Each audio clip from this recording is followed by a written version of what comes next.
Leading university, আপনার high school, মসজিদ, মাদ্রাসা, এতিমখানা, ডিগ্রি কলেজ সহ আরো বিভিন্ন প্রতিষ্ঠান কিন্তু আপনার দ্বারা প্রসারিত হয়েছে। আপনি বিভিন্ন প্রতিষ্ঠান প্রতিষ্ঠা করেছেন।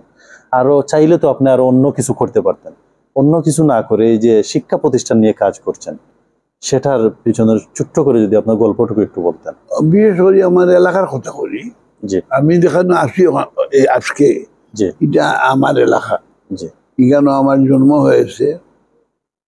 এটা একটু আমাদের শিক্ষা দীক্ষায় অনেক পিছিয়ে। জি। তো আমি চিন্তা করলাম হিউম্যান রিসোর্স ডেভেলপ করতে হইলে, হিউম্যান রিসোর্স আমি ডেভেলপ করলে মানুষ সম্পদ যদি গড়িয়ে উঠে মানুষ ঠিক হয়ে যাবে। এই টাকাটুকু কাজ হয় না। এই জন্য শিক্ষা, সেই জন্য আমি পাঠশালা স্কুল থেকে মাদ্রাসা থেকে আমি একেবারে ইউনিভার্সিটি পর্যন্ত করে ফেলছি ইনশাল্লাহ। এগুলা সহ্য খুব ভালোভাবে অনেক শিক্ষা প্রতিষ্ঠানে গড়িয়ে উঠছে আল্লাহ রাজাবন্দি করার জন্য, আল্লাহকে খুশি করার জন্য।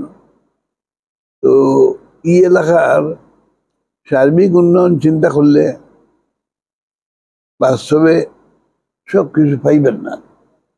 এখন আস্তে আস্তে উন্নতি হওয়ার খুব স্লো।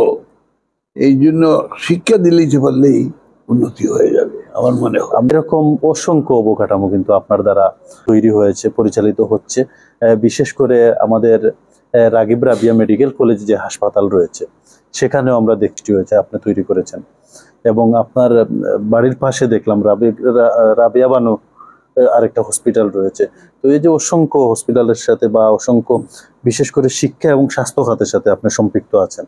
তো সর্বশেষ আগামীতে মানে এগুলার সাথে থাকবেন কিনা বা আপনার আর কোনো পরিকল্পনা আছে কিনা? যদি না, আমার এগুলো আমি চালিয়ে যাবো।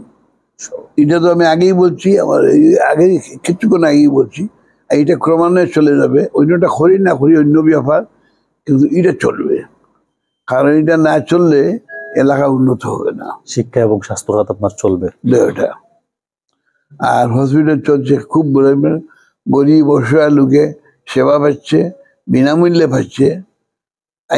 বলে অপারেশন এই আমি করে দিই, পয়সা লই না, কোনোটা লই, এইভাবে চলছে।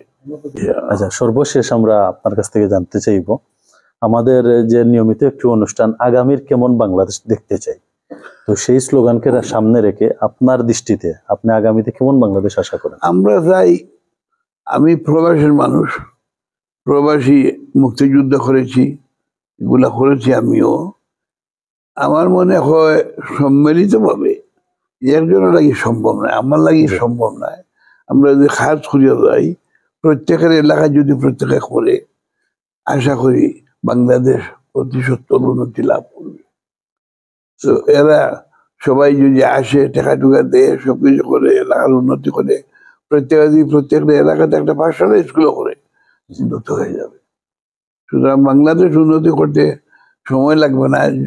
এই যে আমি প্রথমেই বললাম, শিক্ষা এডুকেশন দিতে হবে। প্রথম এডুকেশন দিলেই যা উন্নত হয়ে যাবে।